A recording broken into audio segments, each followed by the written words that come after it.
very sure to win. Our target is 200 and we are sure that we will win 200. Sir, many of the former ministers have been denied seat. We see many new faces. What is the reason behind it? See, that you have to ask the leader. The leader has announced a list and he has also very detailed in breakup details of how many graduates, how many women, how many doctorates, how many engineers, lawyers and all. So I think he has applied his mind and he has very carefully consulted and considered and has announced the list. So there has been this criticism saying that ADMK had announced their list, they are behind their campaign, and DMK has lagged behind. It doesn't matter. The time is far behind. See, 30th is the nomination date, and we have announced the right time. Our people are already in the field.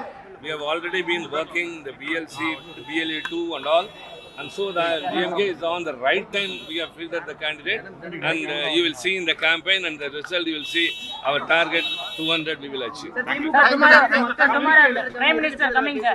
அவங்க எதிர்க்கட்சி வேறு எப்படி பேசுவார்கள், எப்படி நம்பிக்கை வைத்திருக்கிறார்கள் என்பதை இந்த தேர்தல் முடிவு எங்களுடைய இலக்கு 200 என்பதில் நிச்சயமாக அந்த 200ஐ நாங்கள் வெற்றியடைந்து மீண்டும் திராவிட மாடல் 2.0 ஆட்சி அமையும்.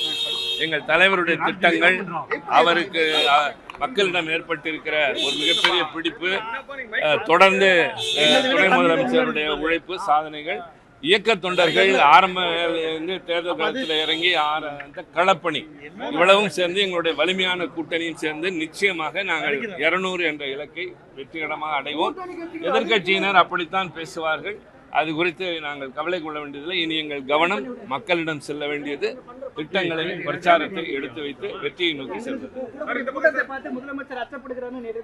அப்படித்தான் ஏதாவது பேசிக்கொண்டுதான் இருப்பார். எதிர்க்கட்சியினர் எங்களை பாராட்டுவார்களா, எங்களுடைய எல்லாவற்றையும் அவர்கள் ஏற்றுக்கொண்டால் அது எதிர்க்கட்சி என்று அல்ல, அப்படித்தான் பேசுவார்கள்.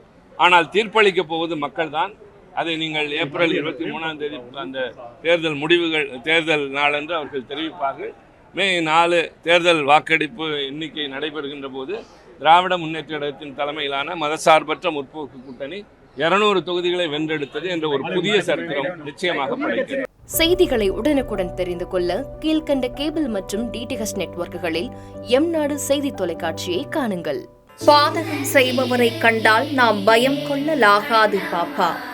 மோதி மிதித்து விடு பாப்பா, அவர் முகத்தில் உமிழ்ந்து விடு பாப்பா. அண்மை செய்திகளை உடனுக்குடன் தெரிந்து கொள்ள இணைந்திருங்கள் எம்நாடு தொலைக்காட்சியுடன்.